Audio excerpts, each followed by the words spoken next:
Un processus opérationnel est un ensemble de ressources opérationnelles qui sont corrélées par des flux de pièces qui les traversent, et qui complètent chacune les autres pour transformer ces différents flux depuis leur état à l'entrée du processus en vert, vers l'état plus transformé à sa sortie en rouge.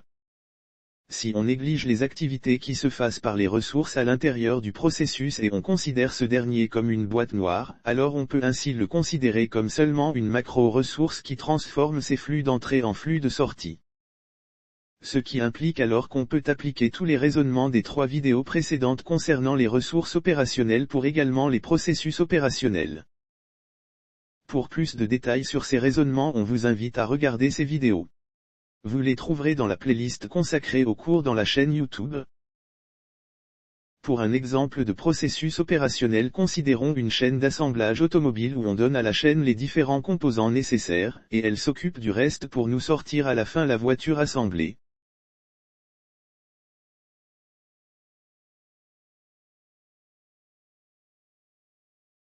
S'il est un peu plus facile de déterminer la capacité d'une ressource opérationnelle, alors qu'est-ce que sera le cas pour un processus opérationnel qui est composé par tout un réseau de ressources chacune avec sa propre capacité? Considérons un processus donné qui doit traiter 200 pièces par heure par les 3 machines qui le composent.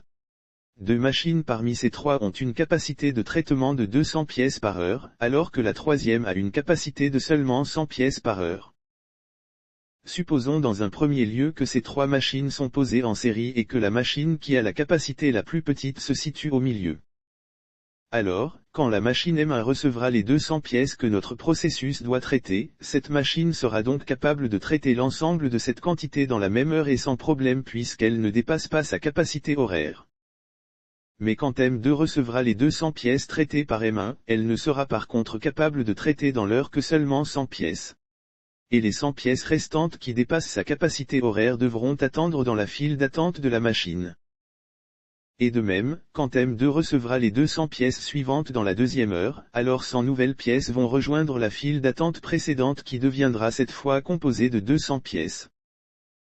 Et alors à la fin de la troisième heure, cette file d'attente deviendra composée de 300 pièces, et à la fin de la quatrième elle deviendra composée de 400 pièces. Et ainsi de suite.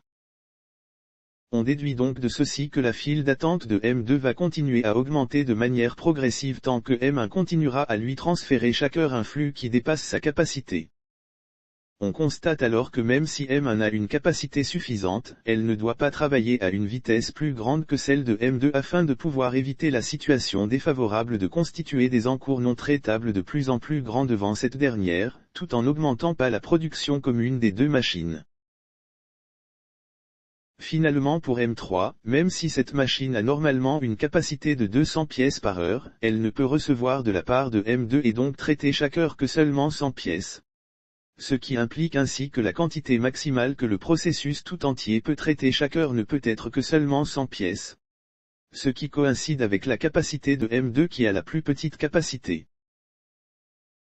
On conclut alors de tout ce qui précède que la capacité d'un processus qui sera composé par des ressources posées en série sera donc la capacité de sa ressource la plus lente, qui a la plus petite capacité. Supposons maintenant que nous avons pu dédoubler la machine M2 par une autre machine qui lui est identique et qui a la même capacité.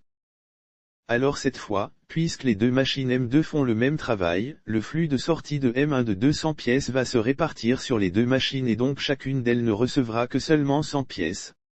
Et ce qui implique finalement que le flux total à la sortie de ces 2 machines et qui sera transféré à M3 sera cette fois égal à 200 pièces. Et passant comme si nous les avons posées en série. On constate donc cette fois que contrairement aux ressources en série, les capacités des ressources en parallèle s'additionnent comme si elles constituent toutes une seule ressource qui a une capacité égale à la somme de leurs capacités. Supposons maintenant que M1 et M2 doivent fabriquer 2 pièces qui vont être assemblées après par M3. Alors dans ce cas, même si M1 peut fournir à M3 200 pièces toutes les heures, M3 ne peut assembler chaque heure que seulement 100 composants à cause du manque de pièces en provenance de M2 qui a une capacité insuffisante.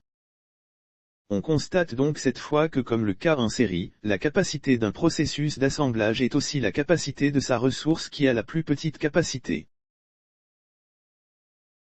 Finalement, on peut envisager d'autres scénarios que ces trois les plus basiques, mais la conclusion restera toujours la même. Sauf les capacités des ressources en parallèle qui s'additionnent, la capacité d'un processus opérationnel est toujours la capacité de son maillon le plus faible, qui a la plus petite capacité. Notons que nous appelons cette ressource la ressource goulot du processus. On peut alors déduire de cette conclusion que pour étudier l'aptitude d'un processus donné à satisfaire la demande du marché, il suffira de comparer la demande avec seulement la capacité de sa ressource goulot. Car si cette dernière sera capable de la satisfaire, alors toutes les autres ressources qui ont donc des capacités plus grandes pourront elles aussi le faire. Ce qui implique finalement qu'on peut résumer l'aptitude du processus tout entier à satisfaire la demande du marché sur seulement l'aptitude du goulot. Et pour étudier l'aptitude du goulot, il suffira de procéder comme nous l'avons fait dans la vidéo précédente consacrée à la mesure de la capacité des ressources. Notons finalement qu'on peut considérer la chaîne d'approvisionnement de l'entreprise dans son ensemble comme seulement un macro-processus où l'ensemble des transformations s'effectue à l'intérieur. Ce qui implique alors qu'il est possible d'appliquer tous les raisonnements concernant les processus et les ressources sur également cette dernière.